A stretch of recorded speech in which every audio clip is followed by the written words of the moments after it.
পৃথিবীতে এমন ৫টি কাজ আছে, যে ৫টি কাজ করলে আল্লাহ তাআলা ওই জাতিকে ৫টি শাস্তি পৃথিবীতে নাযিল করেন।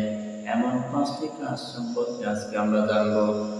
১ নম্বর, যখন কোন জাতি অঙ্গীকার ভঙ্গ করবে, ওয়াদা ভঙ্গ করবে।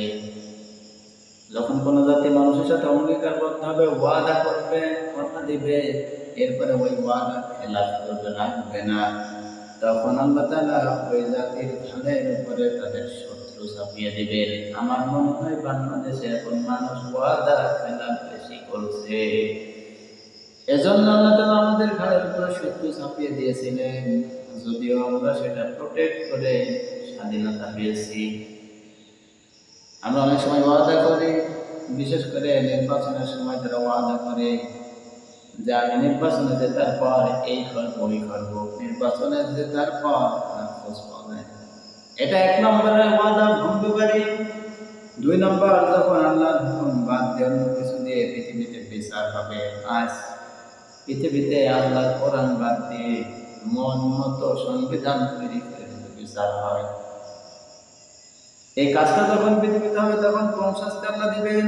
আল্লাহ তাআলা ওই জাতির মধ্যে দারিদ্রতা ছড়িয়ে দিবেন, অভাব অনটন বৃদ্ধি পাবে, ফসল লাগানোর পরেও ফসল ফলবে না, ফসল নষ্ট হয়ে যাবে, বিভিন্ন কাজে মানুষকে দারিদ্রতার শিকার করবেন। ৩ নম্বর, যখন কোন জাতির মধ্যে অশ্লীলতা, বেহায়াপনা, জিনা ব্যাপক প্রচার ঘটবে, ওই জাতিকে আল্লাহ তাআলা তখন মৃত্যু ঘটাবে, তাদের মাঝে অপরিণত বয়সী মানুষের মৃত্যু দান করবেন। জেনা, ব্যভিচার, বেহায়াপনা এগুলো করার পরিবেশ এখন বাংলাদেশে অ্যাভেলেবেল। এজন্যই তো বাংলাদেশে এখন অপরিণত বয়সী মানুষ মারা যাচ্ছে।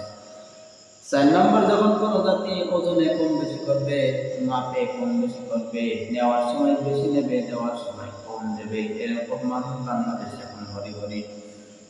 এই কাজটা যখন কোনো সমাজ হবে, আল্লাহ কি করবেন? আল্লাহ তাআলা ওই জাতিকে দুর্ভিক্ষ এবং অজন্মার কবলে পতিত করবেন। ওই সমাজে দুর্ভিক্ষ দেখা দেবে, খাদ্যের অভাব অনটন দেখা দেবে।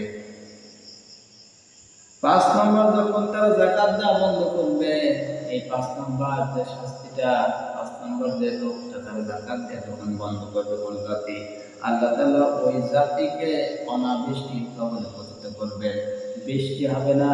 আমরা কিছুদিন পূর্বে দেখেছিলাম বাংলাদেশে কোনো বৃষ্টি ছিল না, মানুষ এখানে ওখানে নামাজ আদায় করতে, সালাতুল ইস্তিসকা। আমার তো মনে হয় ঠেলায় পড়ে সালাতুল ইস্তিসকা নামাজের আয়োজন করেছে মানুষ। যাকাত ভিত্তিক অর্থনীতি যদি চালু হয়ে যায় দেশে, আর এগুলো করা লাগবে না। আল্লাহ তাআলা যেখানে বলছেন কোন জাতি যদি যাকাত দেওয়া বন্ধ হয়ে যায়, বৃষ্টি আমি আর দেব না। আমার মনে হয় এখন বাংলাদেশের যাকাত ভিত্তিক অর্থ ব্যবস্থা না থাকার কারণে আল্লাহ তাআলা কিন্তু ওই জাতির উপরে বৃষ্টি আর দেয় না। এই ৫টি পাপ কোন সমাজ হলে ৫টি গজব আল্লাহ নাযিল করবে।